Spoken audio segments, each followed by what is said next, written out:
A ayahuasca não vai, ela sozinha, de alguma forma, transformar como um comprimido o teu viver. Ela vai te chacoalhar como uma boa meditação para que abalem as estruturas rígidas que você pode estar segurando, vai te mostrar muita coisa, mas o teu viver é pautado daí na tua expressão viva do coração. Não tem fórmula mágica. Só um catalisador para antecipar um pouquinho esse olhar.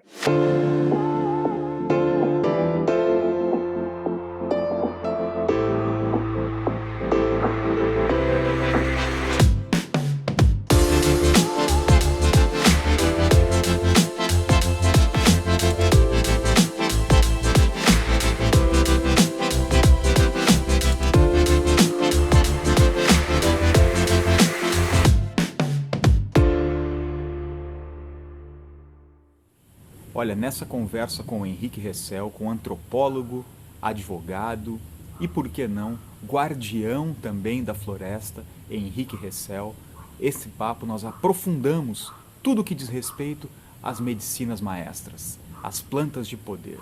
Se você tem interesse em saber como funciona a ayahuasca no corpo-mente, se você tem interesse de saber como ela é usada já há muitos e muitos anos, há milênios como ferramenta de autoconhecimento, se você quer saber se pode ou não pode e como e quais são os lugares que você deve ir para fazer uso dessas medicinas, enfim, todo o universo das medicinas naturais nesse papo exclusivo com o antropólogo Henrique Hessel. Mais do que apresentar ou dizer alguma história, né? Simplesmente assim, eu tenho um foco de interesse na busca, vamos dizer, sobre o entendimento nosso cultural a respeito de substâncias psicoativas e de outras plantas medicinais em geral, desde muito cedo. E pude ir numa imersão muito grande, vamos dizer, de choque de alteridade radical, vamos dizer, em um trato de outra família, quando morei no estrangeiro, eu percebi que há um choque da forma de tratativa a respeito de tudo isso aí. E como eu fiz direito e tenho interesse por vários vieses culturais a respeito disso, acabei me aprofundando nesses estudos ao longo da minha trajetória, né? É uma trajetória um pouco multidisciplinar, né, para alguns lados. Minha formação básica é jurídica, então a questão técnica a respeito da temática, como foi construído uma série de histórias sobre problematização, criminalização a respeito do uso de comunidades tradicionais a respeito dessas substâncias, era algo que eu já estudava pelo viés jurídico, me interessava. O campo, vamos dizer, da ONU, Organização das Nações Unidas, a respeito disso e como isso foi criado de cabeça pensada e fomentado em diversos estados-nações no último meio século. E daí, durante, vamos dizer assim, uma busca minha de formas assim de estar consigo mesmo, junto à natureza, uma busca que alguns querem chamar de busca espiritual. De verdade, eu posso brincar que era uma crise, vamos dizer assim, mais ou menos do macaco, que não estava aceitando muito o software que estava sendo instalado. Eu ouvi falar a respeito de tradições indígenas, nativas americanas e de substâncias que eram, de alguma forma, utilizadas nos seus ritos, nos seus movimentos, para a ideia de uma expansão de consciência, como usava a linguagem no campo, né? Um maior entendimento a respeito de si e da relação do cosmos, a relação, papel do ser humano no cosmos e a sua relação com a sua própria natureza. E nisso, hermano, eu de alguma forma caí de paraquedas numa proposta que era muito radical. Ela era muito diferente de tudo que estava pautado no Ocidente e de regra geral. Que ano que nós estamos falando? Que ano que aconteceu isso? Que ano que nós estamos falando, mais ou menos? Nós estamos falando assim, ó, vamos dizer assim, um primeiro toque fundamental que me desestruturou um pouco, a primeira vez que eu tive contato com a ayahuasca foi em 2004. E em 2008 eu tive essa inserção dentro do que é chamado de tradição do fogo sagrado, com busca de visão, dança do sol, e daí, de alguma forma, as medicinas naturais, já que esse é o gancho da conversa, tal como você falou, entraram de uma forma, vamos dizer, mais presente na minha vida. E eu estava contextualizando porque houve essa mudança, até do Henrique, entre aspas, advogado, né, que tem uma formação jurídica, e quando eu entrei e tudo isso criou um impacto na minha experiência, eu acabei vertendo para a antropologia. E daí foi em 2009 que eu busquei ali, após uma cerimônia de 4 tabacos, como a gente chama, uma cerimônia que eram com as plantas de poder, né? Especialmente com avozinho e com ayahuasca, eu, de alguma forma, saí com uma necessidade de expressar o meu coração. E achei uma voz, um lugar, um espaço onde dá para falar desses mundos outros na antropologia. Então, acabei fazendo o processo de seleção, acabei fazendo essa segunda formação em nível de mestrado aqui da Federal para antropologia, e essas cerimônias se tornaram daí meu objeto de pesquisa científica. Pesquisa científica a respeito da tradição e inovação nas cerimônias nativas no contexto contemporâneo. Então, algo que, de alguma forma, já participava do meu background, da minha trajetória, por um tipo de análise, um tipo de estudo, ela se ampliou numa versão, vamos dizer, de análise cultural muito mais rica, que, em vez de só ser pesquisa, parte da imersão no campo. Então, a pesquisa de campo foi com essas cerimônias, estudando uma rede das cerimônias indígenas no país, com vários flancos, vamos dizer assim, e tradições diferentes, as mais, vamos dizer, tradicionais, no próprio coração da floresta amazônica, por onde eu tive em 2010 e depois 2011, e as outras já mais participando de um movimento urbano, transcendendo, vamos dizer, os limites das aldeias, já com a participação da nossa sociedade contemporânea e da ressignificância e da linguagem, do impacto dessas experiências aí de diferenças, vamos dizer, enfoques culturais a respeito de tudo isso, né? E aí foram várias medicinas, não somente a ayahuasca, para a gente poder contextualizar assim. Então, essas experiências Isso. que você narra não foram apenas com a ayahuasca, certo? Não. A ayahuasca, sem dúvida, foi, vamos dizer, uma espinha dorsal no processo de chacoalhão, né? De acordamento, vamos dizer, da tratativa dessas substâncias, porque foi a mais impactante e a primeira no sentido dessas mais potentes psicoativas em 2004.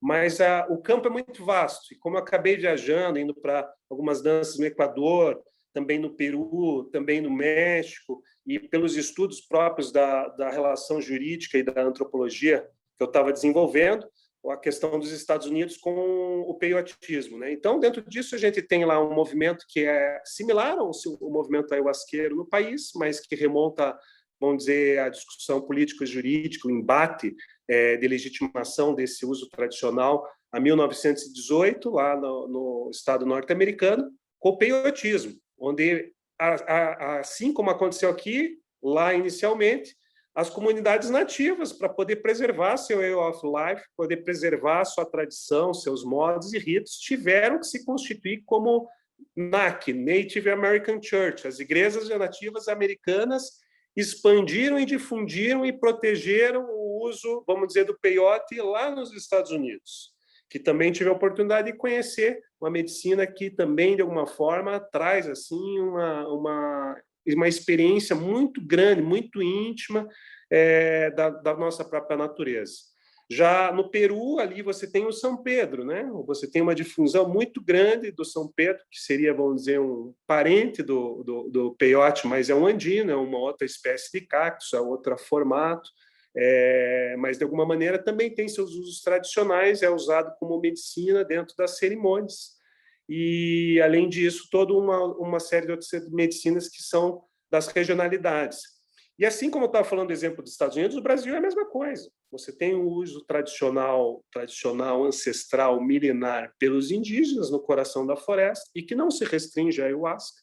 Lá você tem, de alguma maneira, bem difundido no povo pano, vamos dizer assim, todas aquelas comunidades que falam a língua pano, no bolsão ali da Amazônia, perto da fronteira tríplice, que além de ayahuasca, você tem lá o rapé, você também tem o cambô, e você também tem a sananga, né? E eles, da mesma forma, quando tiveram contato com, vamos dizer, os não indígenas, né, os ocidentais tiveram contato com essas medicinas, lá no século passado começou a institucionalizar para poder fazer o uso ritualístico religioso no país, o que são hoje chamadas igrejas ayahuasqueiras. Mas o campo muito mais amplo que essa forma jurídica de igrejas para proteger esses usos tradicionais, né? Então, Enfim, essa organização em igreja foi para proteger, para que a coisa não morresse, e para que pudesse ser isso usado, e foi a para que forma a... de regulamentar, exatamente. Nos Estados Unidos, usando a Constituição norte-americana, usando o artigo lá que protege a liberdade de consciência e de religiosidade e da prática dos seus modos operantes, tal qual as suas práticas tradicionais, eles tiveram essa grande sacada, essa é a verdade. Eles olharam para a nossa sociedade, viram como se estruturava, estavam aprendendo abaixo de marretada já há uns bons séculos, e, de repente, eles perceberam que a forma de comunicação era essa. Se os não indígenas entendem que isso tem que ficar em uma esfera de religiosidade, fizeram isso. E no momento que fizeram isso, lá foi recortado a algo que é muito mais amplo, que seria a tradição nativa, o seu sistema de conhecimento, o seu sistema medicinal, com o seu sistema de visão de mundo, com o seu sistema de relações, foi chamado de religião nativa. A gente recortou, deixou tagueado e colocado uma pencha, a gente colocou, vamos dizer, um rótulo a respeito dessas substâncias como religiosidade, como espiritualidade. Não estou dizendo de acordo nem desacordo com relação a isso, mas esse é um fato histórico. E a mesma coisa aconteceu aqui, porque os indígenas usavam a ayahuasca como, vamos dizer, uma das medicinas maestras, junto com várias outras.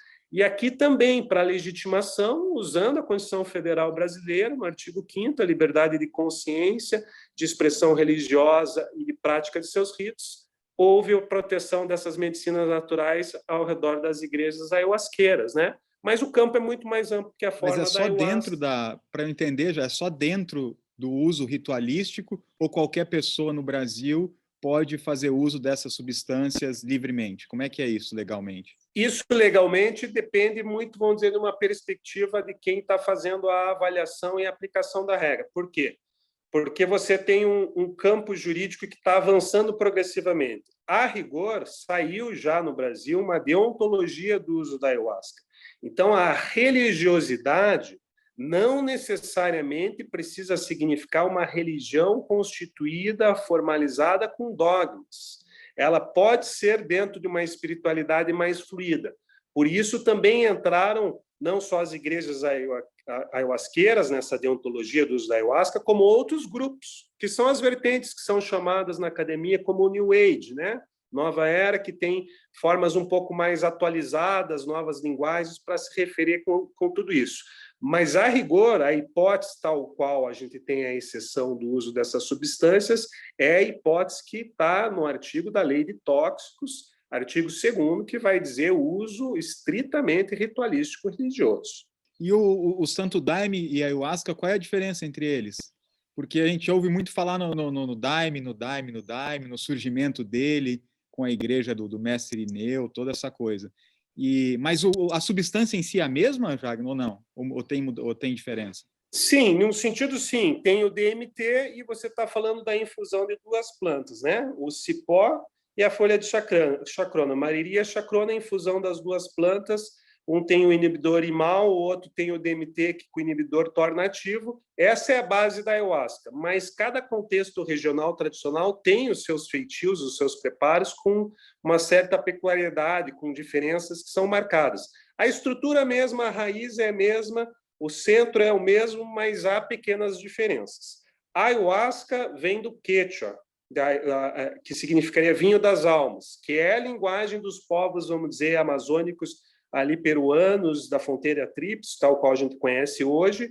Então, isso é anterior à institucionalização de religiões em torno disso. Santo Daime, o Daime em si, nada mais é que o nome batizado, sincrético, por aquele que se inspirou para criar essa doutrina com a ayahuasca e deu esse nome dentro da sua estrutura de Daime. Daime é a ayahuasca dentro do contexto Santo Daime, assim como chamam dentro do contexto da União do Vegetal de vegetal. É um nome que dão de acordo com a localidade. Mas a substância é a mesma. E se você for ver... É diferente do San Pedro e do peyote, que tem outra origem, que tem origem no cacto, né? A substância vem dali. A medicina vem de outro, tem uma diferença da questão vegetal. Da infusão das plantas.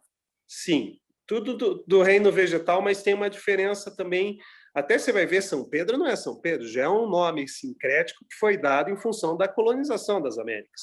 O nome tradicional é o Antiuma. A ayahuasca, tal qual chamam o povo Yawanawá na floresta, vai chamar de Uni, a medicina da unidade. Os Runiquins vão chamar de Nishipan, quer dizer, Nishipan. É os nomes tradicionais que dão. O Antiuma é o nome tradicional do São Pedro, ou Água Coia. O nome, vamos dizer, que é usado da forma que os antigos usavam. Como houve o mesmo movimento que a gente vê que criou, vamos dizer, a regulamentação dessas substâncias nos estados modernos, ocorreram, vamos dizer, na colonização. Na colonização houve uma repressão das formas tradicionais. Então, eles, para continuarem com as suas práticas, eles tiveram que adaptar, criando sincretismos com a religião cristã que trazia uma imposição de mundo. Então, eles começaram a chamar de São Pedro, porque São Pedro tinha uma relação direta com a cosmovisão cristã. E por que São Pedro? Porque São Pedro é aquele que tinha a chave da porta do céu. Então, aqueles que começaram a ter experiências juntos com os povos originários aqui, começaram também a usar, adaptar. A tradição nunca foi um museu morto. Ela sempre foi uma memória viva das ferramentas, mas que era sempre revivida, reatualizada no momento presente. Então, o binômio tradição e inovação está sempre previsto dentro de uma tradição.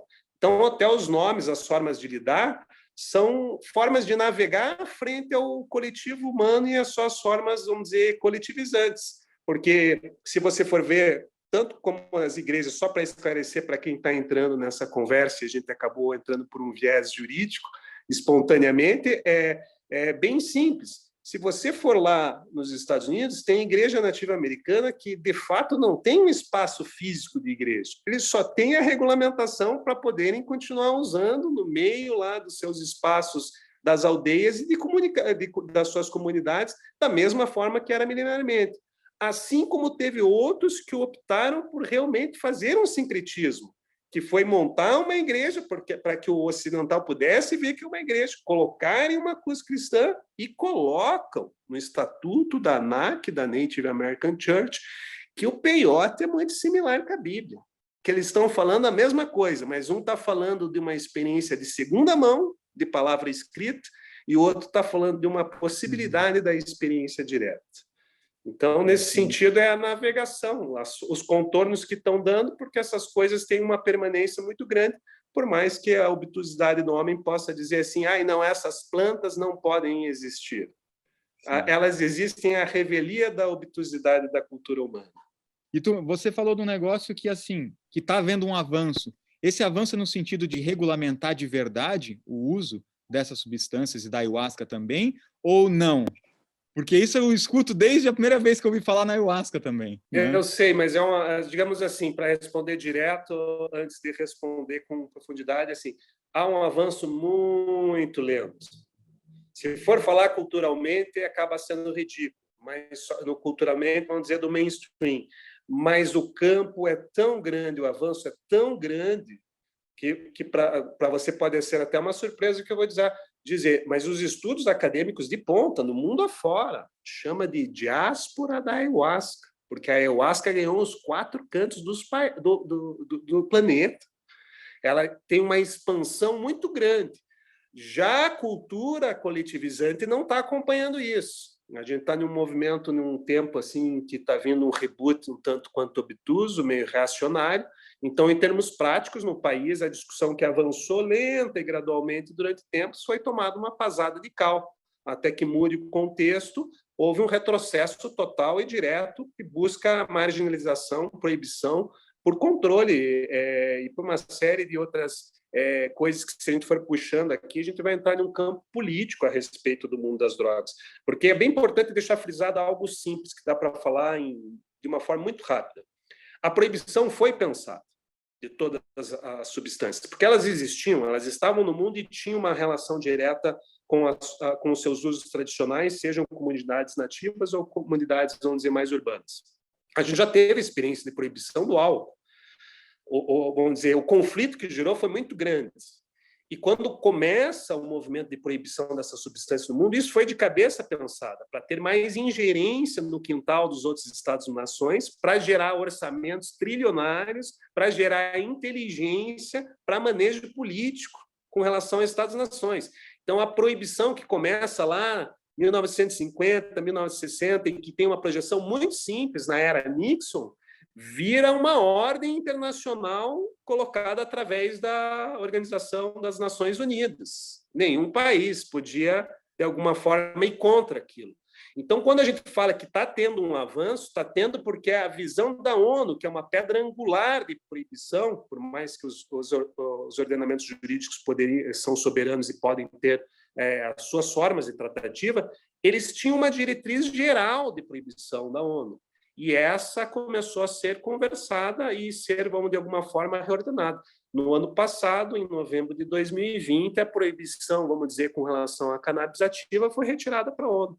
Isso vai infligir um avanço, agora que os Estados Unidos já avançou tudo que dá, todos os estados já regulamentaram, já tem quem está ganhando dentro desse grande mercado, tiraram a pedra para que cada país possa fazer daqui para frente como entender, né? Ô, Jagner, e você acha que esse avanço ele se dá também por um aspecto dos estudos científicos que já comprovam alguns resultados do uso de substâncias como a ayahuasca, até na dependência química, uso terapêutico?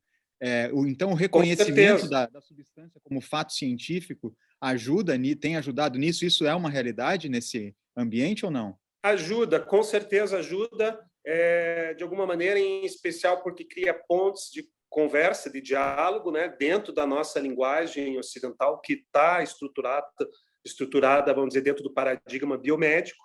É uma visão de mundo, é uma forma de enxergar as coisas. Então, de alguma maneira, isso começa a traduzir, através até de eficácia de estudos científicos, algo que já era dito no meio tradicional, mas começa a legitimar, e isso começa a ter uma penetração, uma inserção social maior.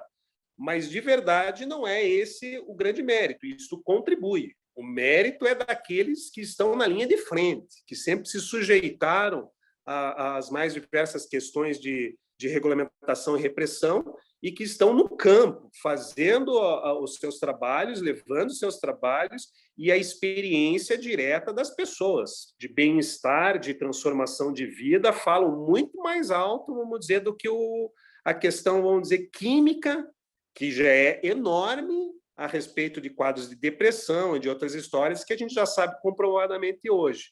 Mas, de verdade, assim, tirando questões, vamos dizer, de dogmas ou de linhagem ou de doutrina, quando isso aproximou dos centros urbanos, para muita gente, em números muito grandes, houve com essas medicinas resgate de drogadição, de violência, de histórico familiar, de pessoas que estavam, de alguma forma, completamente desestruturadas.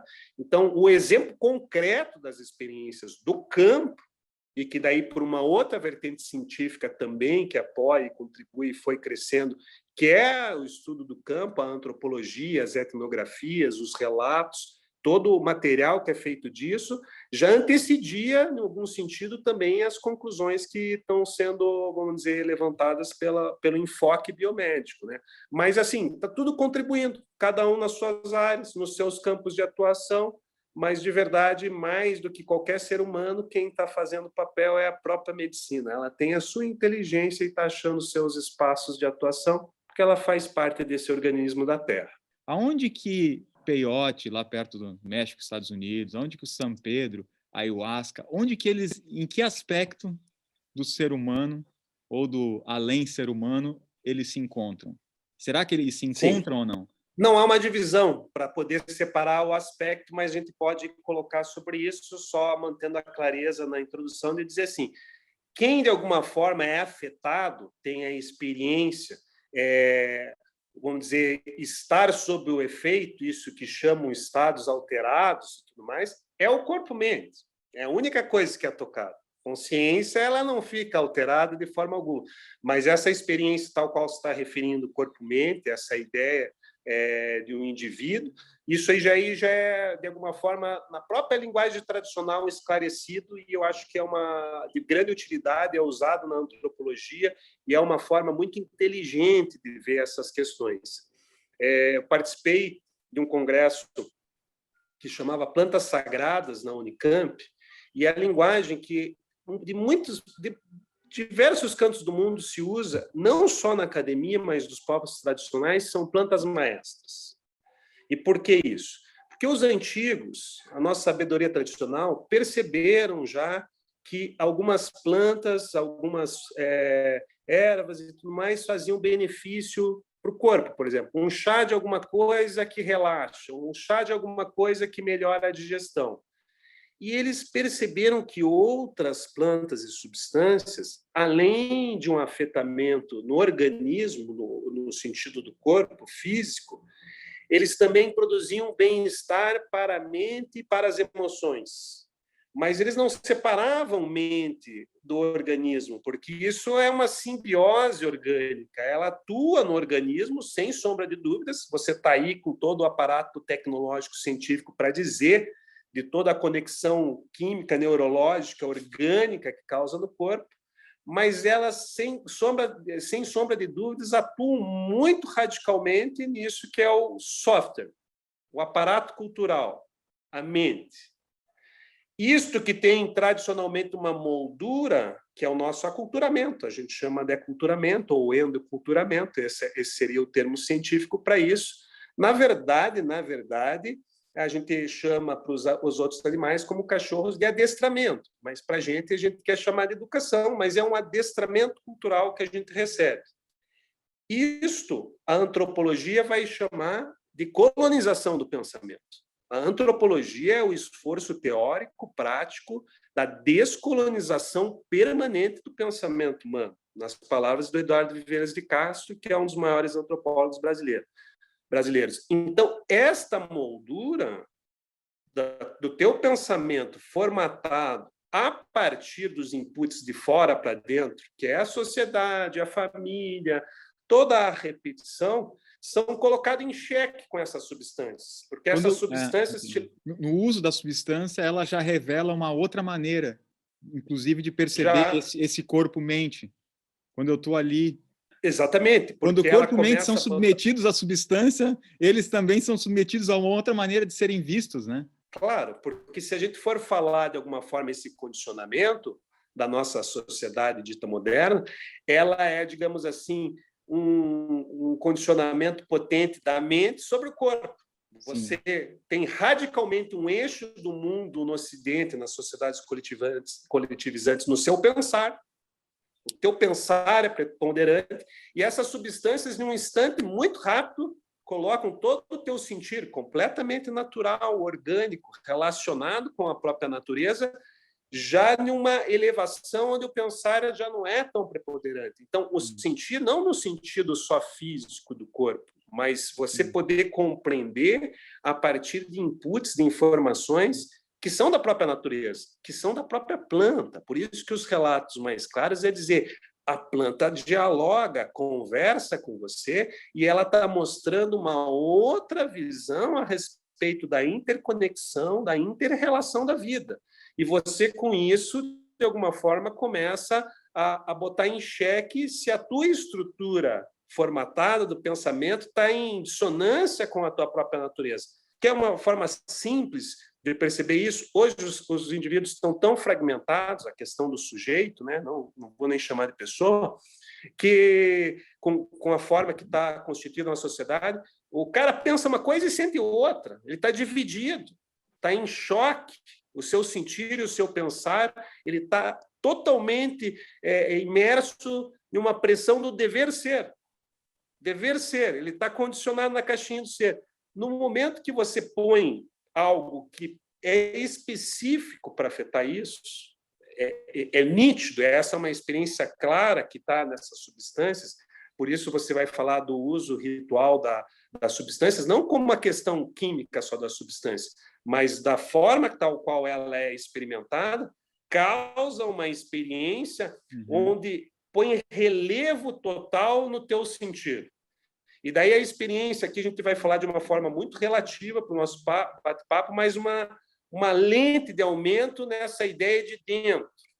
Mas é uma ideia de dentro porque ainda está fora, a gente sabe disso, mas uma ideia de você poder olhar para a tua própria natureza, o teu centro, Teu centro não reside no teu pensamento.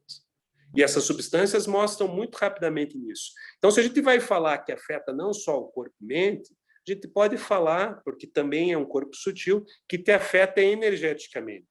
Então, a substância, como um scanner, entra no teu corpo e ela comunica. Tem uma subjetividade grande das experiências.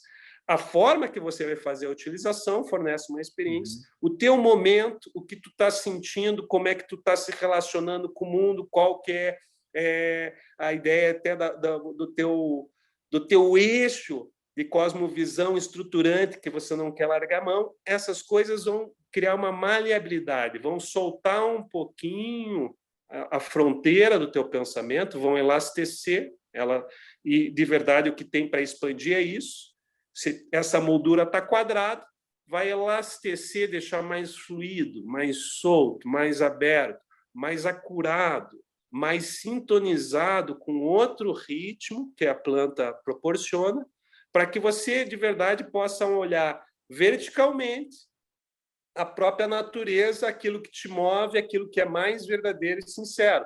Ou seja, isso, em um aspecto, tem uma reorganização do teu sentir e do teu pensar, orgânica do macaco, do Homo sapiens, mas é riquíssima no defrag, no reajuste do teu da significância que você dá para o mundo e para o teu pensar das coisas. Rearranja tudo aquilo colocando um outro alinhamento, muitas vezes menos ruidoso, porque mais sintonizado com o próprio ritmo fluido da natureza.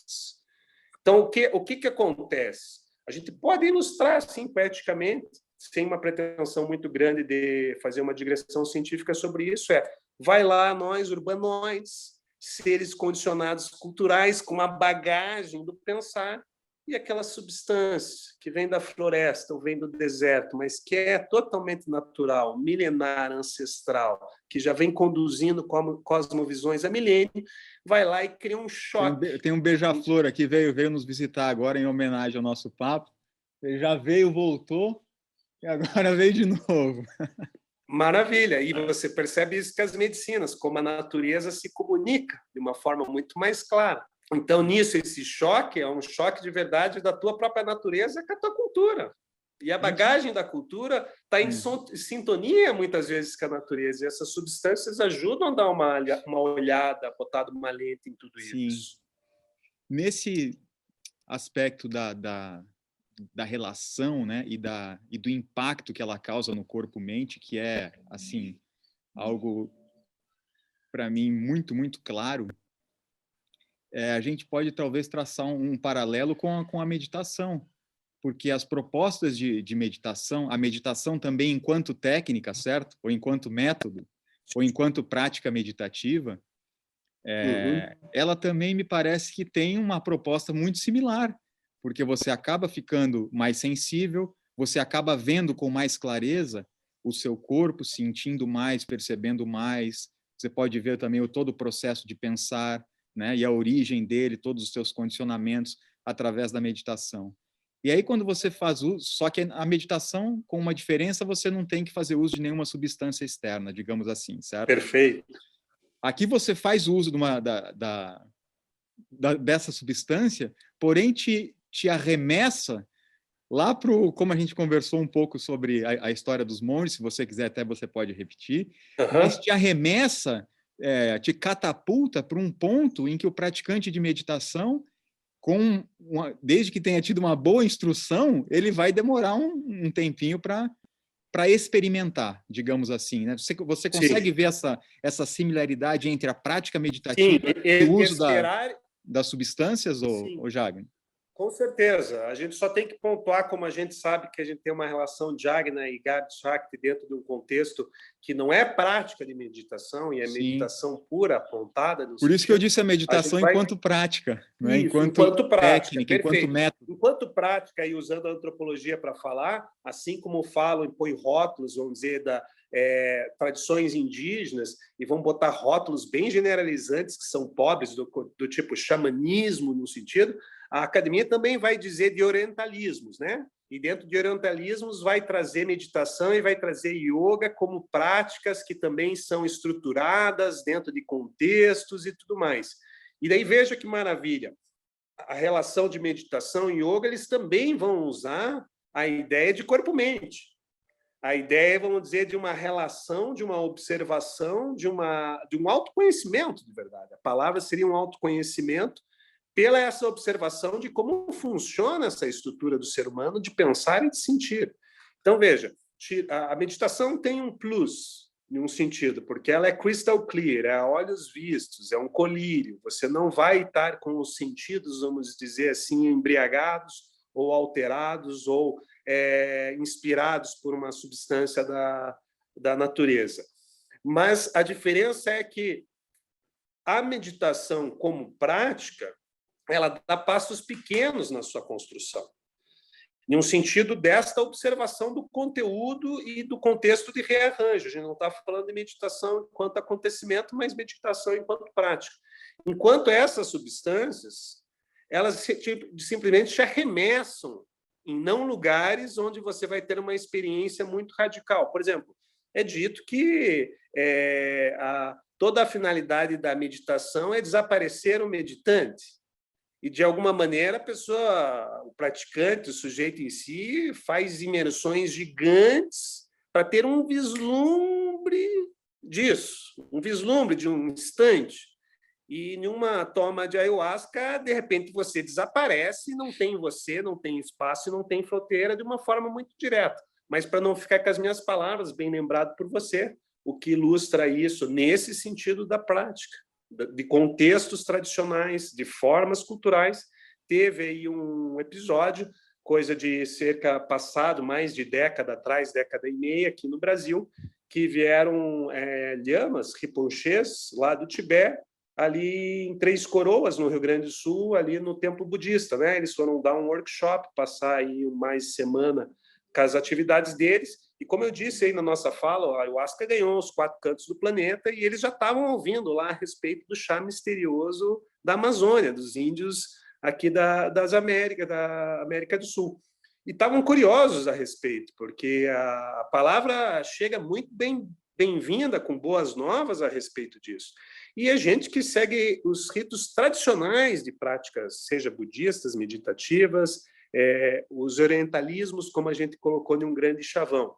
Então, gente que tem uma experiência de trajetória própria muito grande e que também tem uma erudição para falar a respeito disso muito grande.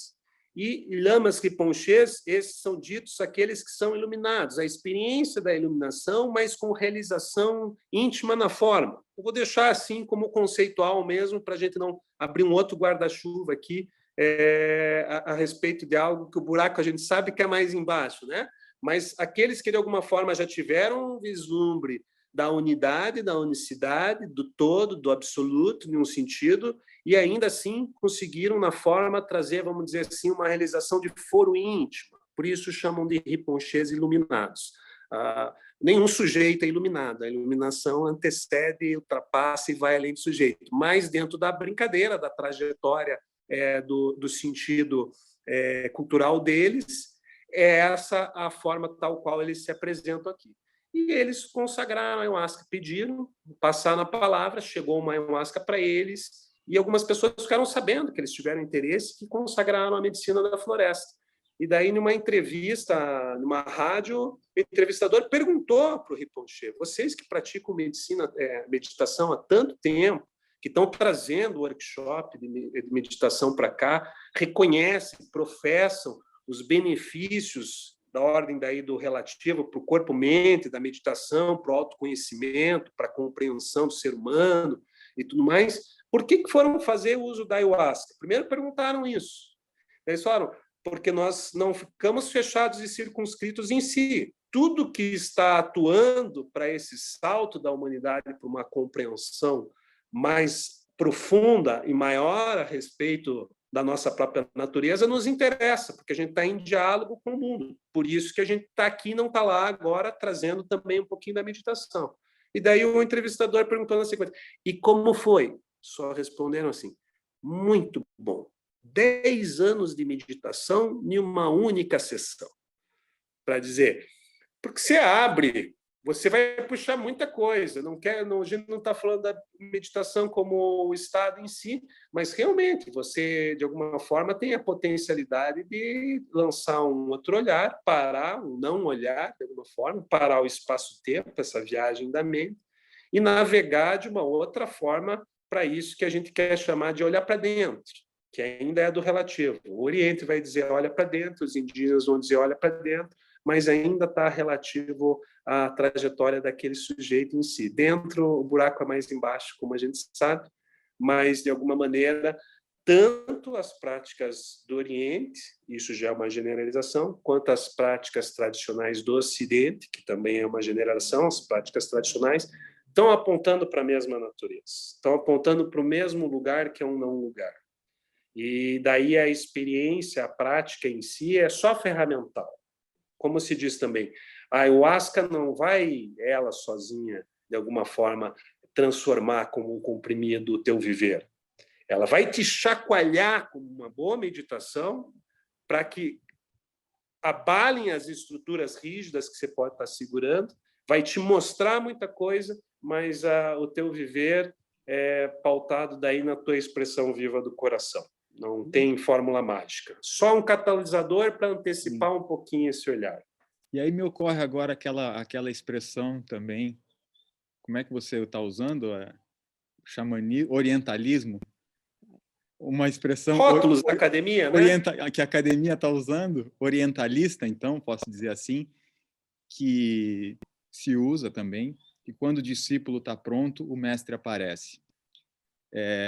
Me ocorre aqui que, para obter também essa, digamos assim, o melhor que essas medicinas tão poderosas podem oferecer, também não é importante que aquele que faz uso esteja pronto para ver aquilo que a substância quer mostrar, para não correr o risco de ficar 10 anos fazendo o ritual. E eu, no ritual, nos ritos que eu frequentei, eu via pessoas ali de muitos e muitos anos e que, segunda-feira, brigava com a mulher e continuava fazendo todas as merdas voltava, entendeu? Ele tinha aquele sábado, uau! E aí depois, naquele momento, ele tinha clareza com relação a muitas coisas, mas depois a prática não se traduzia. Essa é a grande diferença de você ter uma experiência que, de alguma forma, não cria um afetamento direto, não é a olhos vistos, e ela é vista em um instante que depois você nem consegue digerir de uma forma cristalina. O que eu estou querendo dizer com isso? Tem muita gente que vai usar essas substâncias como alívio existencial, são muletas, em um sentido. Outras podem ter uma experiência que aquilo sirva simplesmente de um alerta e pronto, uma única experiência já fez impacto em todo o seu viver. E daí, veja, essa questão que você está colocando do discípulo estar pronto tem a ver com arar a terra. Eu vou fazer uma analogia muito singela aqui, até para deixar mais congruente, mais concatenada a ideia com relação... A gente falou desse caso do Rinpoche, falar 10 anos de meditação de uma única sessão. Aqui a gente está falando disso que você está falando, do comportamento do ser humano. Daí. Você falou, a pessoa volta a se comportar como antes. Dentro da ideia de comportamento humano, a gente tem como a nossa ciência atual, eu tive a oportunidade de experienciar isso também como início de autoconhecimento, a ideia de psicanálise, de psicologia, de divã freudiano, Lacan, junguiano, que é conhecimento horizontal da pessoa, da persona, do ser humano. Então, nesse sentido, tem gente que pode ir para o divã e ficar com o mesmo assunto de uma magoazinha, um rancor, uma raiva ou algo que significou errado numa tenra idade. Pode ficar 10 anos lá fazendo só vassoura, jogando lixo fora, entende? Simplesmente falando e não avançar nada, não mudar nada, não se dar conta de nada com relação a isso. E a gente está falando aí de um aspecto terapêutico do ser humano, do corpo-mente. Na medicina, isso é mais difícil, porque, veja, na psicologia tal qual a gente está falando, em muitas práticas de autoconhecimento, muitas vezes, e até em satsang, meu irmão, se for falar assim dessa forma, muita gente está tão condicionada, tão fechada, que fica recortando e escuta só o que quer, ouve só o que quer. Ela está fechada de verdade, o afetamento, vamos dizer, o impacto, o benefício criado fica limitado porque ela está lá mediando e recortando, dizendo não, E muita gente nem quer lidar e se dar conta rapidamente das coisas, prefere ir muito devagarito, experienciando, deixando as coisinhas lá, e pode passar uma vida sem se dar conta em um divã. A diferença da substância é que, de alguma forma, você pode estar querendo restringir o teu ouvido, e a medicina ela vai te dizer o que ela quer. Então, há uma grande diferença, uma puxada de tapete. Não, com relação aos porque você processos não vai terapêuticos, conseguir. eu acho que isso aí é fundamental, porque você não escolhe aquilo que ela vai te apresentar em determinado Não. uso. Não é você que escolhe, né, cara? Não. Numa Essa sessão é a de beleza. terapia, você escolhe. Ah, hoje eu vou falar quando eu perdi o meu noivo há 5 anos, ainda não consegui superar a perda, ele volta sempre na minha mente, blá, blá, blá. Você você entra num ritual hoje, A medicina vai te puxar o tapete, quer queira, quer não.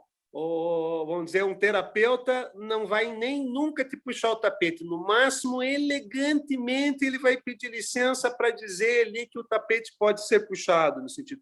E ali, por isso que é muito rápido. Nesse sentido do conteúdo, no sentido da pessoa, no sentido disso das relações humanas, comportamentais, a medicina é muito rápida para te mostrar muitas coisas. Ela serve de um grande espelho. Você vai lá achando que vai mediar como você vai se ver, como você vai ver o seu viver, como você vai ver o seu comportamento humano, ou a pessoa que você é. A gente está entrando em todas essas relatividades da forma de dizer a respeito do Homo sapiens, e lá você vai ter insights essenciais, radicais a respeito disso.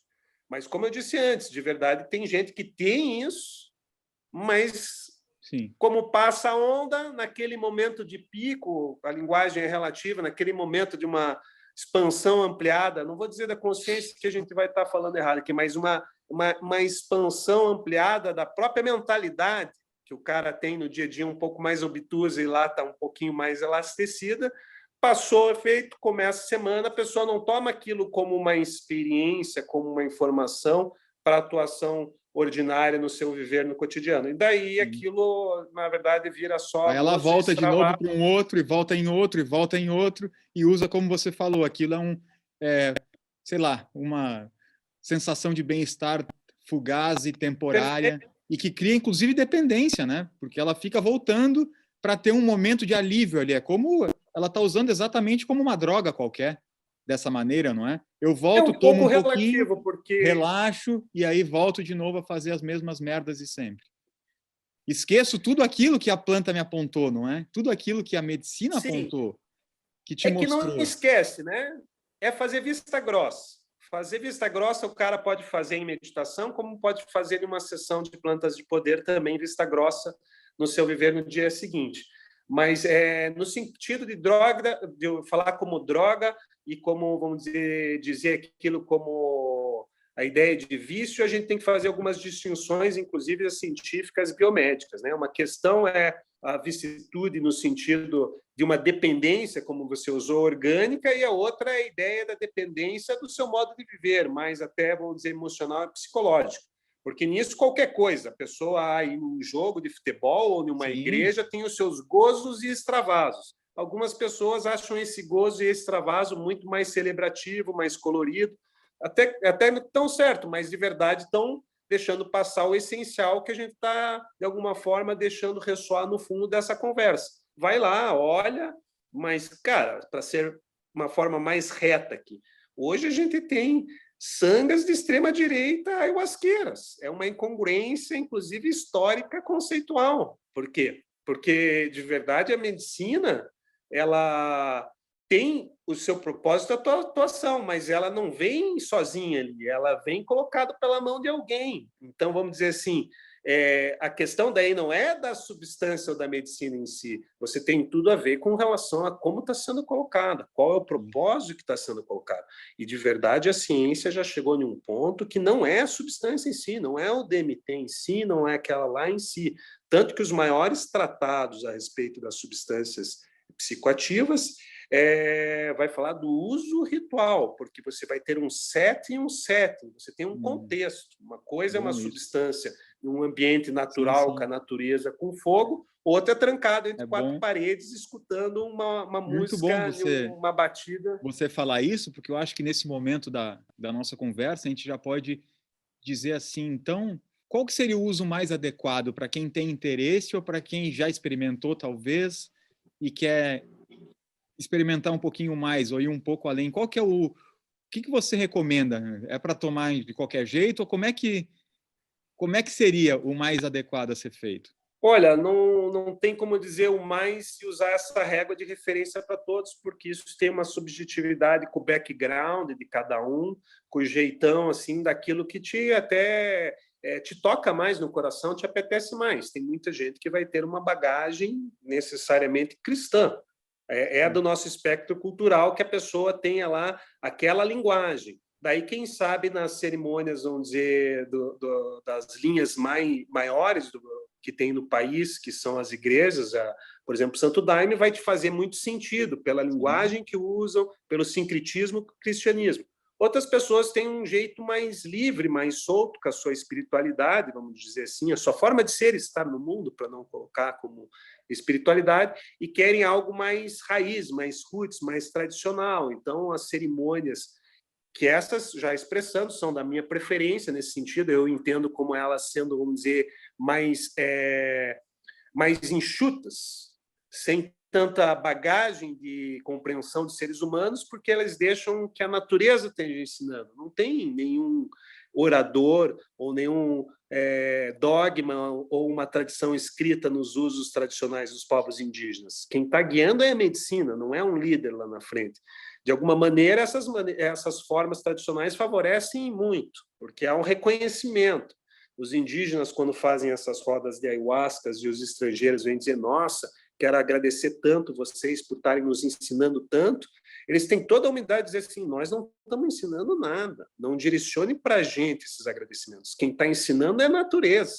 A gente simplesmente está criando a possibilidade da gente se silenciar e ouvir ela, porque é ela quem está instruindo e ouvindo. Então, acredito que as formas tradicionais milenares têm, vamos dizer assim, uma finesse muito grande para quem quer experimentar, conhecer pela primeira vez. São ambientes muito amorosos, muito acolhedores, tem toda uma naturalidade com tudo isso.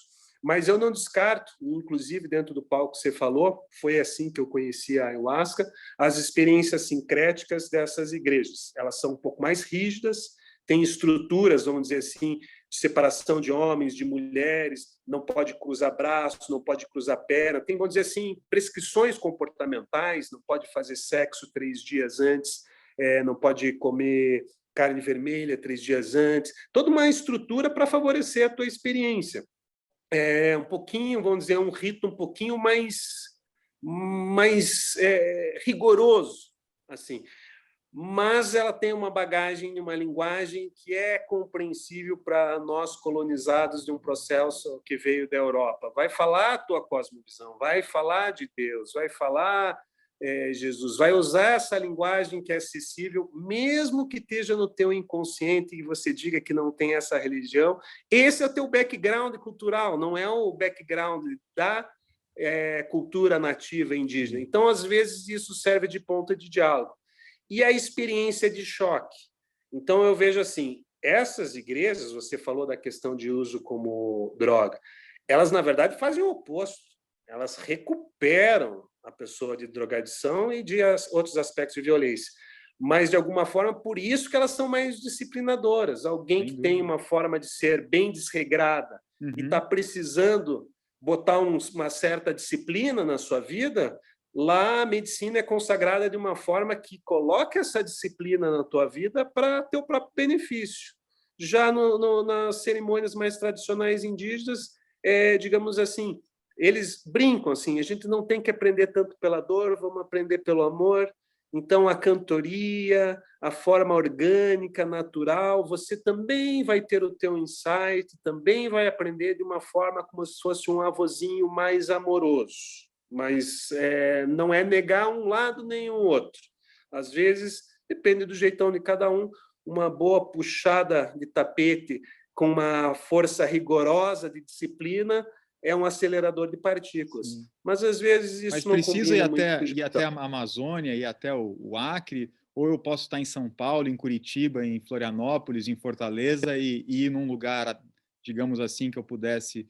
Hoje em dia, assim, eu conheci antes de ir na floresta, porque os indígenas começaram a sair da floresta. É até uma questão cultural deles. Eles não têm como preservar a cultura deles só dentro dos limites das aldeias deles. Eles viram que a preservação da cultura significa a ampliação e a expansão da cultura. Então, eles estão levando todas as suas formas tradicionais além das aldeias já há bastante tempo. Então, eles fazem tours. São Paulo, Rio, Curitiba, Floripa, Porto Alegre, voltam subindo, Floripa, Curitiba, São Paulo, Rio, e voltam para a floresta. Então, eles fazem as saídas por alguns meses, compartilham e retornam. E cada vez mais grupos indígenas fazendo isso. Nesses tempos de pandemia, deu uma paradinha, né? Uma recolhida, em especial desses povos que têm toda uma delicadeza com relação ao nosso contato obtuso, né? De alguma forma, mas logo retornam. E, na verdade, não só pelas mãos deles, porque eles ampliaram a cultura deles, reconhecendo não indígenas como membros das suas comunidades, inclusive, a linguagem está um pouquinho equivocada, mas vou usar assim, batizando como membros da família Yawanawá, Runicuim, ocidentais que tiveram lá e que se tornam também preservadores, guardiões da tradição. Então, mesmo quando não está efetivamente os indígenas conduzindo cerimônias nesses centros urbanos, você tem pessoas habilitadas que foram instruídos diretamente pelos indígenas para estarem fazendo os estudos e os trabalhos, levando a tradição à frente, sob, vamos dizer, a tutela e a cautela da orientação dos seus tutores, né? Daquele que estão lá passando a tradição. Para isso, muito não indígena já fez imersão das suas dietas tradicionais, passando lá as imersões na floresta, para aprender nas aldeias sagradas as formas tradicionais e poder estar compartilhando dentro das bênçãos da espiritualidade do povo nativo. Ô, Jair, eu queria trazer um tema aqui que também é tão incandescente quanto a ayahuasca. E talvez a gente pudesse falar um pouquinho sobre o DMT. Vários documentários hoje, vídeos com milhões de views falando sobre o DMT, métodos que propõem a geração do DMT através unicamente da respiração, e você deve saber bem disso, que você é instrutor de Kundalini Yoga, e essas propostas têm muita relação com os pranayamas da Kundalini Yoga, com a respiração do tibetana do Tumo, se não me engano, se não me falha a memória. Mas a gente pode esclarecer aqui o que é e como é que se processa no nosso organismo o DMT que vem de fora, e será que ele também pode ser ele pode ser gerado através de algum outro tipo de prática que não tenha nenhum uso de substância? Com certeza. E te dizer assim, DMT já é uma substância nativa do teu organismo. Ela não é um elemento externo que a gente coloca. Coloca, assim, digamos assim, uma bomba de DMT a mais com essas substâncias. Então, a questão é a potencialização apenas. Sim. A experiência resulta dessa potencialização. Isso. Digamos assim, não é uma substância alienígena para o teu organismo. É uma substância justamente que teu organismo reconhece. Por isso que ela conecta e cria a potencialidade do efeito da substância. Então, a gente tem vários DMTs, vamos dizer, na natureza e em substâncias, né? Sejam as naturais e até as que já estão sintetizadas. Veja, a ayahuasca, que é o nome mais difundido para essa medicina da floresta, chamamos, na língua quechua, vinho das almas. A gente hoje tem documentários contemporâneos, Netflix e mundo afora, DMT, a molécula do espírito, quer dizer, usando como se fosse num nível bioquímico a molécula do espírito.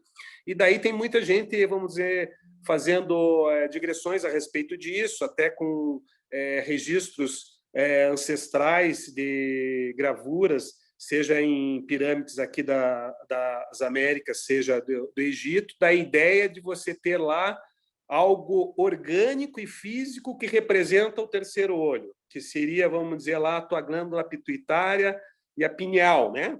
Em especial lá, que cria um grande estímulo quando você está nesse estado ampliado de DMT, eu vou chamar agora. Então, dentro do DMT, por exemplo, que a gente fala da ayahuasca, o DMT está na folha de chacrono. A outra planta, mas se você ingerir esse DMT, ele é inócuo. Assim como outra planta de poder lá no Paricá, se você for ver lá as cascas, as sementes de angico, ele vai ter DMT, é um DMT soprado no nariz, mas ele também é inócuo. Ele precisa de uma substância que é, vamos dizer, de alguma forma, o que faz o encaixe da molécula, que é o inibidor imal. E esse está daí no cipó de mariri, e com relação ao Paricá, eles usam alguma coisa ali como raspa de concha para ter um cálcio para dar, vamos dizer, esta liga. Então, ou seja, se você toma só substâncias com DMT, não acontece nada. Se você toma essa infusão que tem este inibidor imal, cria uma ativação para que esse DMT entre direto no cérebro e a substância reage no corpo. E daí, veja, a substância que tem o DMT mais forte, só para a gente colocar essa, eu tive a oportunidade de experienciar, essa foi a última que eu experienciei no ano passado, o DMT-5-mal, que é do bufalvários, que vem de um sapo, é o enteógeno mais potente que tem na face da Terra, e ele é uma bomba de DMT no organismo muito alta. Dito isso, essas bombas de DMT acontecem em 2 momentos da sua vida sem você tomar nada, no nascimento e na morte. É comprovado cientificamente que quando você vem ao mundo, há uma bomba de DMT no teu organismo acontecendo. E quando você morre, também acontece uma explosão de DMT no teu organismo. Por isso querem dizer esse vínculo, a molécula do espírito. Para a ideia de cosmovisão, de corpo, mente e alma, do espírito, vamos dizer, vindo na forma. Mas você também tem movimentações e diferenças de DMT natural no teu organismo ao longo da vida, sem fazer qualquer ingestão, com estados de humores diferentes, de acordo com o teu viver, isso é mudado, está sempre em movimento no teu corpo. Então, veja, já está no teu organismo. Você tem formas outras tradicionais, como exercícios respiratórios, que vão ativar, vamos dizer, essas esferas do cérebro, vão criar essa equalização, vão criar esses estímulos, vão ativar essas secreções de verdade, de pineal, de pituitária, de coisa que vão liberar substâncias, vamos dizer, que vão enriquecer as conexões cerebrais e que você pode ter esses benefícios todos de uma forma totalmente natural. A diferença gigante, my friend, é que essas substâncias colocam uma bomba a jato muito rapidamente, assim como na época do teu nascimento e da tua morte. Então, por isso que se diz que essas experiências também são paradigmáticas. Se fala em experiências de morrer e renascer. Por isso, muitas dessas substâncias, muita gente tem uma certa cautela e com razão, porque, de alguma forma, é um renascimento que você tem quando você abre os olhos e lança uma perspectiva totalmente nova a respeito do cosmos e de si mesmo. É como, de alguma forma, você olhasse e visse aquilo que não te serve mais, que já morreu, e aquilo que é verdadeiro, puro, sincero no teu coração, que é a tua guidance, que seria a bússola interior, de alguma forma te comunicando aquilo que é o teu viver renascido a partir de tudo isso. De alguma forma, algo que eu já ouvi e carrego para mim, porque eu compartilho tanto meditação e yoga quanto as cerimônias nativas com essas substâncias, algo que para mim ficou bem claro, porque em um determinado momento, depois de ter feito uma trajetória grande, ter feito uma reformulação do meu viver, ter morrido e renascido diariamente, várias vezes, de alguma forma a gente teve este encontro com a verdade, né? E de alguma forma representado pelo nosso irmão Satya Prem, que de alguma forma mostrou, sem nada disso, poder olhar para a verdadeira natureza de olhos bem abertos, sem qualquer substância, como um verdadeiro colírio do Zen, o colírio do Oriente. E, para mim, nesse trânsito desse choque de possibilidades, me veio o questionamento durante um tempo, no começo, tipo, tá, então para que tomar essas coisas se não precisa de nada? Porque veio com esta clareza, não precisa de nada. E até vou compartilhar, aproveitar aqui, depois de experienciar toda essa potencialidade dessas flores da Mãe Terra e de toda essa versatilidade que a natureza tem para te comunicar o essencial, de alguma forma já senti o coração realizado, já não estava atrás de nada, nem em busca de si mesmo. Entendia de alguma maneira que tinha encontrado, já não havia mais espaço, não havia mais tempo, simplesmente essa presença do momento, mas alguém me falou, não, tu vai lá e ouve o Satyaprem, ouve o próprio silêncio falando. E para fazer a relação, para quem está ouvindo aqui disso, eu fui assim, sem expectativa, sem conhecer nada, sem buscar referência anterior, sentei lá, e como você disse, aquela coisa da preparação, né, quando o discípulo está pronto, o mestre aparece, quer dizer, a terra estava bem arada. Eu já tinha marretado muito a mentalidade e dissolvido muito isso com um autoconhecimento muito diverso das plantas de poder, a Kundalini Yoga e outras coisas. E eu sentei ali e ele simplesmente foi apontando aquilo. Em 1 hora de conversa, meu queixo, eu vou dizer assim de uma forma poética, né? Porque desapareceu tudo, mas aquela coisa de shunyata total, nítido, sem nada. Mas o queixo caiu e falou assim, filho da puta. Sem tomar nada, sem respirar assim, nem assado, sem fazer nada, e está tudo entregue. Não precisa de nada. Crystal clear. Então, eu me questionei, porque depois eu entrei nesse babado, como a gente tem isso em comum, né? De alguma forma, pude atirar meu coração nessa experiência também. E eu, durante um tempo, eu me questionei, mas para que as substâncias? Para que, então? Se você não precisa delas, se você tem tudo acessível, é a tua própria natureza, você tem a meditação. E, para mim, vinha muito claro que elas são simplesmente um catalisador, um acelerador de tempos. Assim como um Satori pode criar uma aceleração de partículas, como a gente disse, é para quem tem esse apetite, de alguma forma, mergulhar na profundeza do teu ser. Então, ele antecipa algo que, de alguma maneira, já está dado e que já pode estar ali na esquina logo à frente. Ele traz um pouquinho de vigor e de rapidez nisso, para dar um chacoalhão estrutural. Ah, tá, tudo bem, e qual é o seu papel nisso? É porque a sociedade humana urge por acordar. Então, é bem possível que, depois de passado décadas, essas coisas sejam restritas ao uso terapêutico e não mais como uso de autoconhecimento, mas nesses tempos a gente tem que, de alguma forma, reconstruir tudo, descarrilhar o mundo que está imposto e colocar uma inspiração a mais. Então, nesse sentido, eu fiquei bem, de alguma forma, tranquilo de ver que nesses tempos, nas próximas décadas, ainda cabe compartilhar muita medicina, porque, de alguma forma, isso é bom para as sociedades humanas, é bom para esse alinhamento, vamos dizer, desse organismo que parece um vírus para a Terra, começar a se alinhar um pouco mais com a própria natureza do seu viver aqui. Então, para a harmonia do corpo e da mente, também aquelas substâncias, aquelas plantas maestras que podem dar uma ajudada neste processo. E aí você tem um papel de levar isso aí também, Jagner? Você tem de liderar também grupos que você tenha criado a partir de então, a partir de toda essa experiência. Como é que você está compartilhando, então, a sabedoria dessas medicinas hoje? Então... Colocando uma parte aí o momento pandemia, né?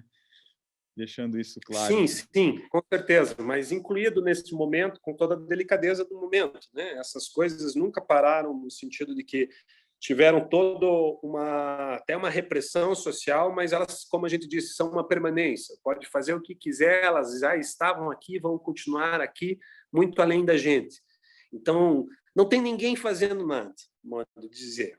Mas estou falando de mim, mas eu estou aberto no sentido a compartilhar. Mais ou menos assim, vou te dizer de uma forma bem honesta, como uma frase de Castanheda. Mais do que eu me apropriar dessas coisas, porque eu cheguei a largar todas as coisas, elas se apropriaram de mim, e de alguma forma, como veículo, caminho. E daí a forma que eu carrego o compartilhar disso é uma forma tradicional, que é a forma que, de alguma forma, me chegou, me tocou no coração, porque não é dar substância, não é inventar moda. Então, eu não criei, não constituí nada no sentido de sair fazendo um revival New Age com relação às substâncias. A forma do meu background é que, muito além da substância em si, eu encontrei algo quando eu estava em um conflito muito grande do personagem, do Henrique, né? pode chamar de crise dos 30, eu estava vindo de um ritmo muito acelerado, com várias atividades profissionais, bar e restaurante, escritório de advocacia, construção civil, coordenando 360 horas de curso de pós-graduação. Enfim, naquele momento frenético de milhão, quando começou a se instalar a pergunta: para quê? Por que tudo isso? Para onde que eu estou correndo? Qual é a pressa? O que... Tudo isso aí eu não tenho a menor ideia de verdade aquilo que eu realmente quero fazer, aquilo que realmente me toca. Estou fazendo como um script social, como seguir aquilo que foi introjetado, sempre fazendo um papel de expectativa, de correspondência, né, aos papéis que você tem como sujeito, papel de filho, papel de aluno, papel de professor, papel disso, papel de advogado. Sim. E tudo isso, de alguma forma, mesmo sem um reconhecimento consciente, estava me causando uma angústia existencial, um vazio, uma inquietude, em algum sentido. Mas ainda muito incipiente, eu fui procurar esse autoconhecimento horizontal. Para ser sincero, eu fui atrás de conhecer a mim mesmo sem saber o que estava mais embaixo. Eu caí numa arapuca, porque eu fui para conhecer o tal do Henrique. E na experiência que forma os carregadores dessas medicinas na tradição, que não toma medicina em especial, que é a busca de visão.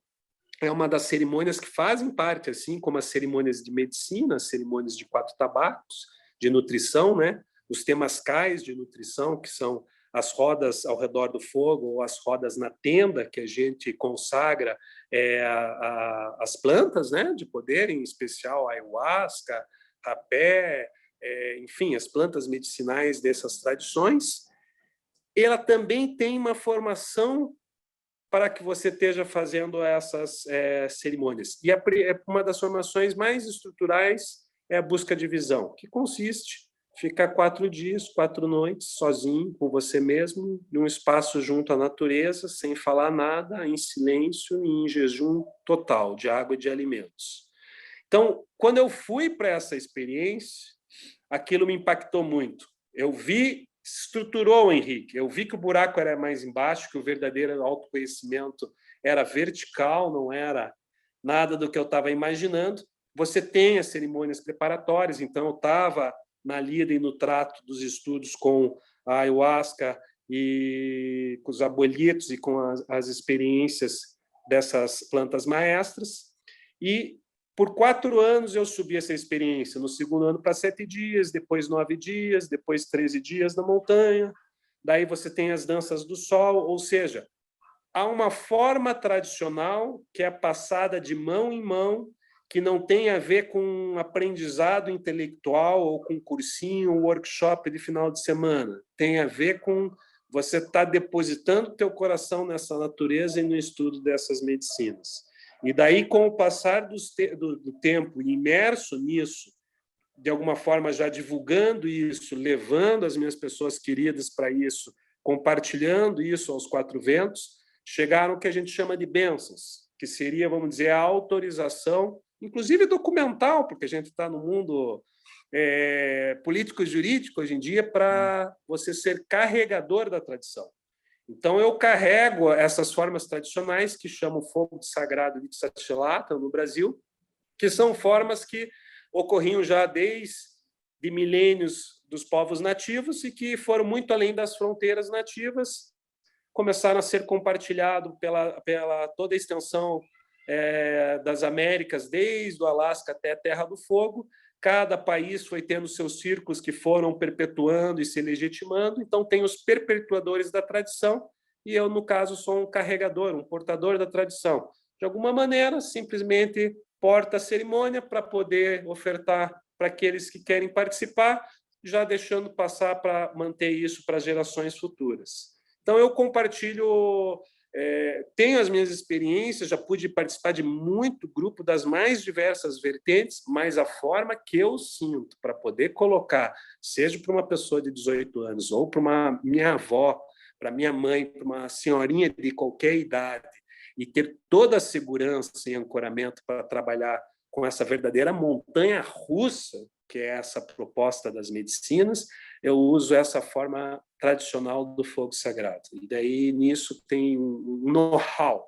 Existe um desenho cerimonial, um design, uma proposta que ela é linda. E ela é muito singela, muito simples, muito ordinária, muito, de alguma forma, conectada direto com o coração da Terra, vou falar assim poeticamente. Sem descartar toda a modernidade das outras experiências celebrativas, mundo afora, que tem aí também com as medicinas, mas que você vê assim a diferença do propósito, como se diz. E daí eu vou esclarecer isso de uma forma muito simples. Muitas das rodas ayahuasqueiras são ótimas, mas elas têm um enfoque de festejar, celebrar, cantar, alegriar, dançar, como você diz. Esta forma tradicional, ela tem totalmente um enfoque direcionado para a autodescoberta.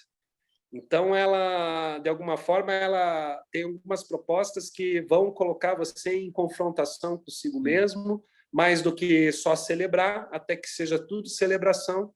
De alguma forma, são ferramentas para você ter uma experiência com a profundidade que é a proposta da consagração dessas plantas de poder. Eu participei de cerimônias em que o objetivo era festear, e em outra que ficava muito centrada na figura do líder, sabe? Então você via ali uma natureza do ego se manifestando, vamos usar a palavra ego aqui, mas da necessidade de promoção da autoimagem daquele que dirige ali e que deveria ser invisível, né? Seguindo esse nosso diálogo aqui, porque realmente nem é necessário, porque a planta vai trabalhar anyway, e deveria, né? Mas existe, claro. Aliás, o ambiente que eu mais frequentei, ele era egocentrado ao extremo, o que não tirava, mesmo assim, o poder da planta de fazer o seu trabalho. Então, talvez até entrando para um ambiente desse, né, muitas vezes eu me colocava ali com a mente do Gabi Chak, questionando todas aquela ideologia e aquelas crenças que o líder aplicava sobre nós. Mas também isso foi um exercício, para eu ainda me colocar mais atento de não pegar carona outra vez mais, né? E ficar ali no meu trabalho quietinho, recebendo toda essa sabedoria que a planta trazia. Quando eu vejo você falar assim, me dá vontade de participar de um ritual ou de uma... Também vou chamar de uma celebração mais nativa e mais simples, voltando à simplicidade, né, Jagner? Voltando àquilo que é simples e natural e orgânico. E claro, aí tem uma questão muito simples. Quem é para falar é a planta maestra, é o teu sentir, é o teu próprio coração. Não é um dirigente, não é um dogma, não é vamos dizer, um conteúdo. E tirando a questão de ego, não, porque isso tem a pessoa expressar, muitas até com boa vontade, querem te preencher com conteúdo. Mas, de verdade, ali não é uma questão para você preencher você com um conhecimento, ou com uma opinião, ou com um ponto de vista, né? É para você poder fazer o sentir com a planta. E você vê que os indígenas, por isso eu expressei da minha forma, eram mais singelos. Vamos acender o fogo, vamos colocar esse pá, vamos rodear e cantar a noite inteira. Quem quiser pode ficar sentado, pode ficar na sua canga, pode vir. Você tem uma liberdade de coisas, mais do que você tem que. Você tem que fazer um inário, ou tem que fazer aquilo, ou tem que fazer aquele outro. Quer dizer, são formas não só mais livres, mas o que está, vamos dizer, no holofote em enfoque é a experiência em relevo do teu sentir, não a experiência daquela religião, ou daquele dogma, ou daquele sincretismo, ou daquele conteúdo, daquela linguagem, sem negar que possam ser benéficos e positivos. Por isso, a gente já compartilhou junto, essas cerimônias são singelas, porque não tem que falar nada. Você só tem que, de alguma forma, ligar ali a montanha-russa. Por isso que eu digo o desenho cerimonial, uma forma para poder decolar numa nice, tranquilo, com segurança, poder ir para os loopings, curvas, sobes e desces, e poder aterrissar com toda a tranquilidade para que todo mundo possa ter uma boa experiência e sair bem e se sentir confiante e tranquilo. E isso vem do ambiente acolhedor, não vem... Eu não tenho que falar nada. Eu só vou lá e, de alguma forma, ponho o meu coração para que todos nós possamos fazer a cerimônia, que é algo construído coletivamente. Quem fala muito mais alto que eu em qualquer cerimônia, tu já pode ver, é o próprio fogo, é a água, é o ar fresco entrando e saindo, é a própria graminha, a terra no chão, que estão falando muito mais, ainda mais quando você está sob o efeito das plantas, porque essa integralidade é real. E daí, veja, eu vou falar o quê? Alguém vai analisar e vai dizer, estão simbolizando o fogo, a água, a terra. Ninguém está simbolizando nada lá. É direto. São experiências diretas. Está colocado, está ali. Mas o cara está falando que o fogo fala, parece papo de maluco, né? A água fala. Claro que sim. Tudo que está posto está comunicando. É um pensamento obtuso, arbitrário, que o ser humano tem, de querer entender que só o ser humano tem poder de agência, de agir no mundo. Na verdade, tudo que está posto no mundo está agindo no mundo. A água tem agência no mundo, o fogo tem agência no mundo, ele existe, ele está lá. Não está comunicando em português, em linguagem humana, em nada, mas está comunicando com o calor, com o brilho, com a luz, comunica a impermanência do movimento, a relação com ele te traz aprendizados. E assim é com a própria água. Você está com muita sede e poder receber um bom copo d'água, reconhecer-se como água, como parte água. Na verdade, é uma alquimia do planeta Terra e das formas de ser e estar aqui na Terra. Então, veja, tem outras coisas que a gente quer chamar de inanimadas que têm agência no mundo. Uma Constituição Federal, é um livrinho, ela tem agência no mundo, se a gente for ver. Ela constitui, sim, significância e símbolos que são projetados no coletivo humano. Então, perceber isso, que foi esoterizado à primeira vista, quando olharam as formas tradicionais indígenas, dizer, não, mas esses caras estão dizendo que estão se comunicando com a natureza, na verdade, é reconhecer que a natureza está se comunicando e a gente estava fechado para ouvir. E a planta desentope o ouvido, faz você perceber e ouvir isso, e notar que o beija-flor se aproxima e se distancia de acordo com o que a tua própria energia está comunicando. Ouvi você falar aqui dessa comunicação, me vem uma outra palavra, que talvez represente algo que é o resultado, por exemplo, de algumas experiências que eu tive, que é a comunhão. Sim. Que é algo ainda mais profundo, porque daí não... Eu vou relatar uma experiência do Gabi Schack, vamos dizer, que foi uma experiência, tanto que eu estou trazendo ela com base na memória, mas, de fato, foi um momento que ficou registrado, digamos assim. Eu fiquei 7 dias com o Satyapem no sítio Lila, fazendo as meditações dinâmica e Kundalini, meditações do Osho. Saí de lá, fui para Santos, continuei fazendo a meditação dinâmica e Kundalini por mais 7 dias, bem vegetariano estrito, comendo bem pouquinho, fazendo jejum de 14 horas, às vezes 16 horas. Cheguei aos 14 dias. Do 14º ao 21º dia, eu fui para um sítio no interior de São Paulo, onde se faz uma cerimônia com uso de ayahuasca quinzenalmente, certo? Cheguei ali, fiquei mais os últimos 7 dias numa cabana no meio da floresta, continuando uma dieta vegetariana estrita, seguindo com as meditações do Osho. Olha só que miscelânea que eu comecei com o Satya, meditações do Osho, comendo em absoluto silêncio. E isso tudo, Jagna, culminou no 22º dia, em um sábado em que havia uma cerimônia de ayahuasca.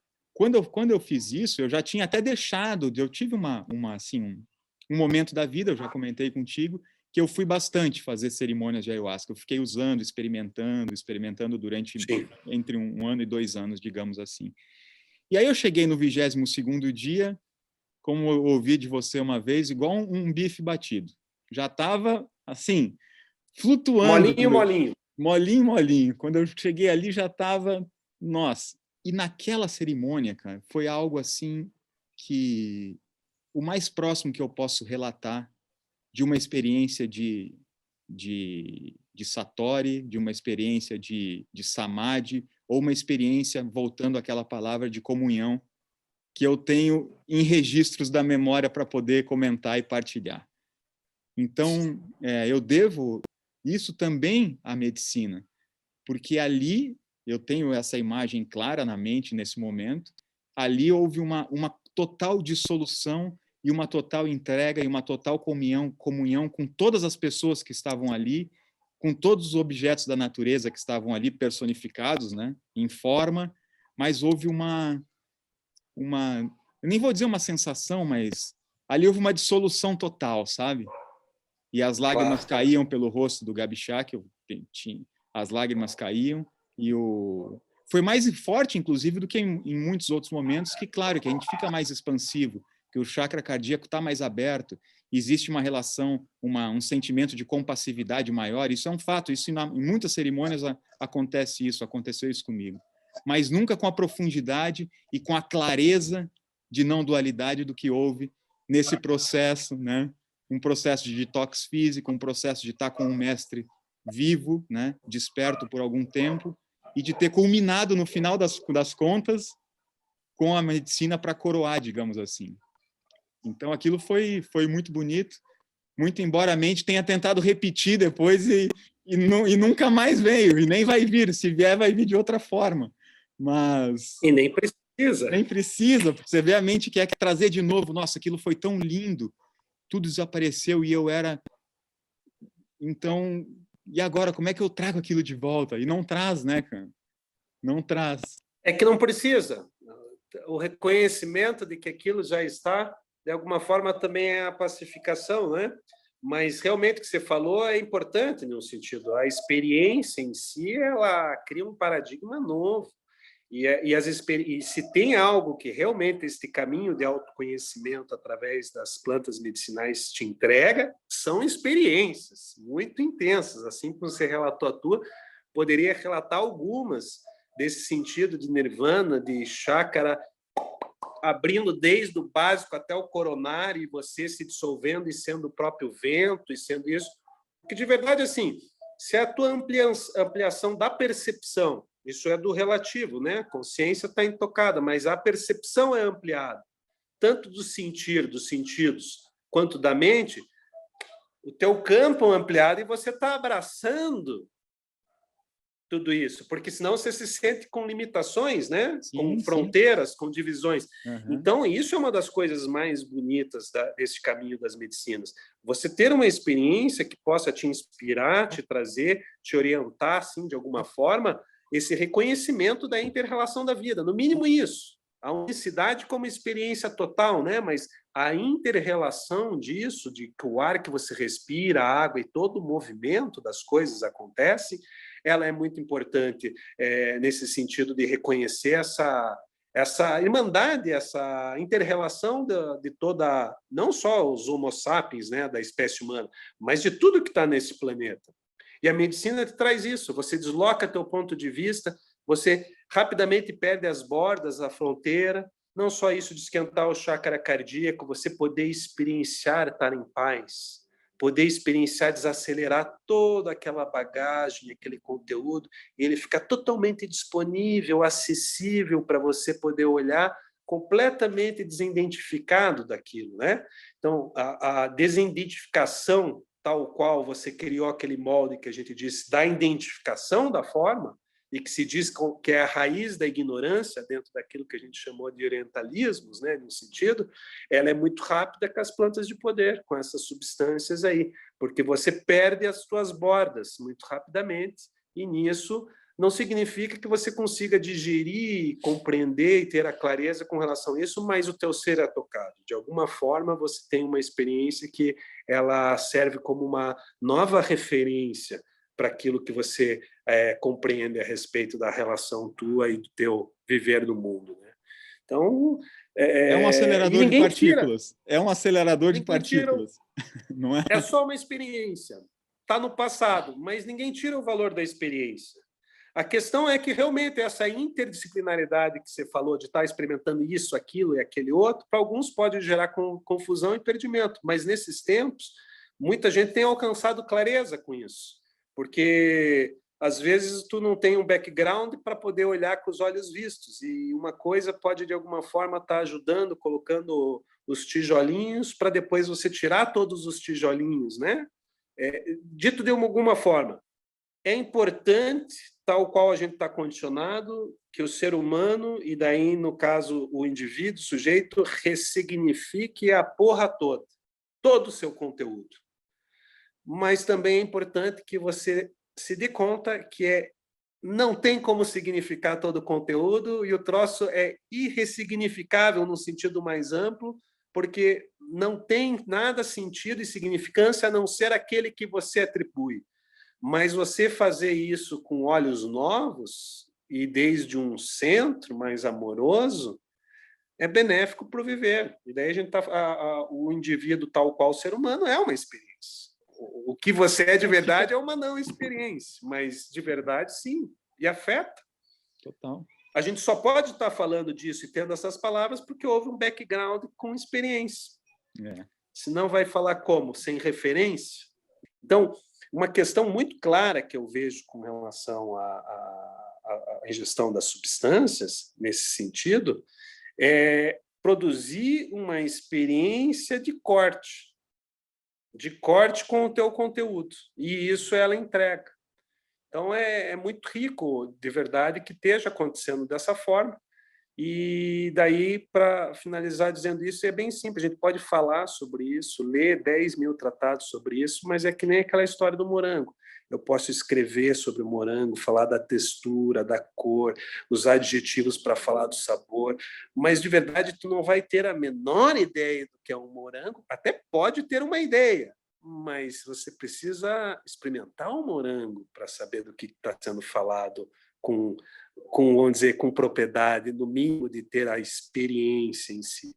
E com a medicina da ayahuasca é a mesma coisa. Alguém ouvindo nós dois conversar pode achar que está compreendendo alguma coisa, e de verdade são palavras para apoiar, para contextualizar, para, de alguma forma, ilustrar, criar uma facilitação de entendimento, mas, de verdade, é só tendo a experiência, é só provando de primeira mão, que vai poder dizer a respeito de alguma coisa.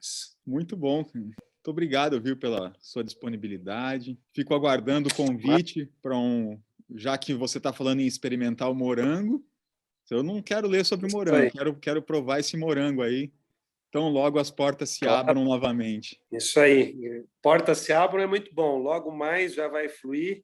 Está convidadíssimo, meu irmão. Agradeço pelo convite. É muito sempre enriquecedor falar contigo, e ainda mais desse palco de assunto que a gente gosta. E tendo uma tenda para a gente desfrutar do morango, pode ser que a gente vai estar te avisando aí para estar junto assim nessa celebração, né? Porque de verdade a gente falou um pouquinho de algumas coisas, no fim das contas esses modos tradicionais também compreenderam com outra linguagem que a vida é uma grande celebração. No orientalismo vão dizer lila, uma brincadeira divina, é uma celebração. E celebrar com essa potência do que os antigos deixaram, a própria terra deixou, realmente são flores de Pachamama. Então, mais do que morango, a gente tem uma salada de frutas completa aí a serviço do bem-estar da humanidade. Um beijo, cara. Muito obrigado, Jagner. Bom te ver beijo novamente. Beijo no coração, viu? Abraço. Espero que a gente se encontre fisicamente, né? Fisicamente, Sim. seja possível esse contato físico também em breve. Também. Valeu. Ah,